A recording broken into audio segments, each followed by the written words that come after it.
Welcome to The Explainer. Today, we're diving into a really fascinating devotional text called Walking in the Light, Essentials of Salvation.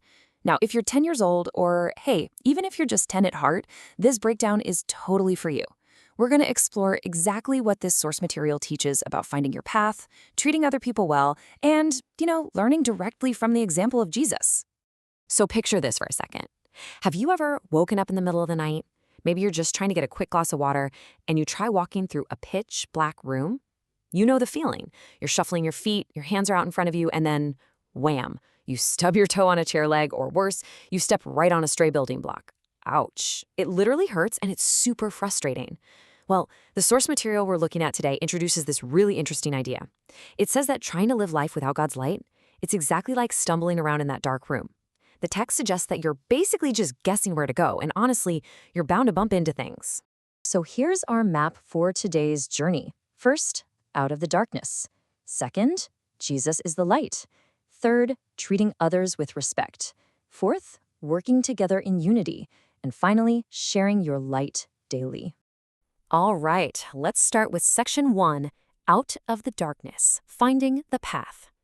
The really cool thing about our source text here is that it completely acknowledges that everybody starts out just trying to find their way. Like nobody is born instantly knowing everything about right and wrong.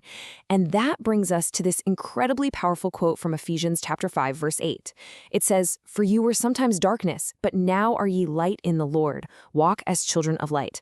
The text is telling its readers, hey, you used to be in the dark, just kind of guessing your way around, but now your main mission is to step up and actually walk as children of light. Now, according to the text, when someone actually decides to walk in that light, it shines right into what it calls the chambers of the mind, and it grants you this sort of, superpower. That superpower is called spiritual discernment. It's the special ability given by God's light to understand what is truly right and wrong. The devotional basically frames it as having this perfect internal compass that always points you to the best choice. And what's really interesting here is the way the text lays out two super clear options. On one hand, we've got darkness, right? Where people are just stumbling around, totally guessing what is true. But on the other hand, we have the light. The source tells us that by willingly yielding to the truth, a person doesn't just stay stuck in one place. Instead, they constantly advance in spiritual understanding. The whole idea is that every single time you choose the right thing, your path gets a little brighter and a whole lot safer. Moving right along to section 2, Jesus is the light, our ultimate guide. So you might be wondering, where does the text say this incredible, mind-illuminating light actually comes from? Well, the source material makes it very clear that this kind of light isn't powered by batteries, it's not a flashlight, it comes directly from Jesus.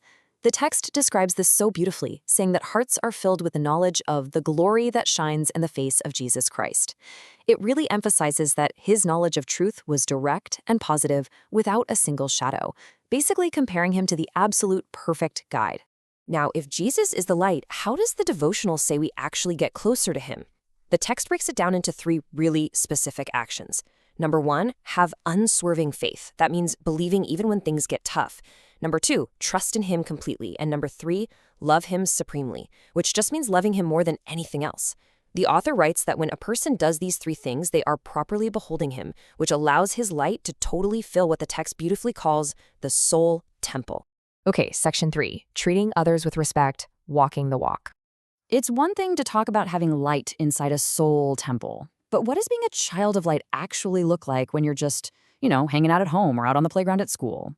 Well, the source tells us that the closer an acquaintance a person has with Jesus Christ, the more careful they'll be to treat their fellow men in 3 specific ways: respectfully, courteously, and righteously. Now, courteously means having really good manners and being kind.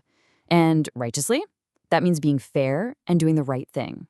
So basically, the text suggests that the closer you get to Jesus, the nicer and fairer you are in your everyday, normal actions. And this brilliantly illustrates the devotional's main argument. Learning the meekness and lowliness of Christ is the very highest class of education. I mean, think about that for a second. You learn math, you learn science and history in school, but the source argues that learning to be gentle, kind, and humble, following the exact example of Jesus, is actually the ultimate masterclass. It's the highest kind of education you could ever possibly get. Which brings us to section 4, working together in unity, the power of teamwork. Here is a little secret the text shares about children of light. They do not walk alone. The text uses this awesome quote from 1 Corinthians 3:9. We are laborers together with God. According to the devotional, followers aren't just walking around aimlessly. By faith, they are completely united with Christ. It basically frames this as being on God's own team, working side by side to do really good things in the world. But being on this team definitely requires a shift in how you think. When people are stumbling in the dark, the text explains that they're usually just focused on pleasing themselves. It's a bit selfish. But when you're united on this team, the focus shifts entirely to pleasing the master. The text describes this as being devoted and self-sacrificing, showing true, pure love for one another. It's choosing to help a teammate out instead of just looking out for yourself. So, why is this teamwork so incredibly important? Because unity is the evidence that convinces the world that God sent his son. The devotional states that when people see you not fighting, but actually loving each other, working together, and being kind, that teamwork becomes the absolute best proof to the whole wide world of this light. All right, final section. Section 5. Sharing your light daily. Don't be a light hoarder. You guys know what a hoarder is, right? It's someone who keeps absolutely everything for themselves and never ever shares. Well, the source text has a very specific warning about doing exactly that. The crucial point here is the step-by-step process the text calls our daily business. Step 1, receive grace from God. Step 2, absolutely do not hoard it in selfishness. You can't just shove your light in a jar and hide it under your bed. And step 3, impart it, which is just a fancy word for give it away, to bless others connected with us. Because when you impart that light, you actively aid others in obtaining an education in spiritual things. By choosing to be a team player and sharing the grace you've received, the text says you actually act as a teacher. You're helping your friends, your classmates, your family learn simply by the way you choose to share your light with them every single day. We've gone all the way from stumbling around in the dark to learning how this text encourages treating others, working as a team, and actually giving that light away.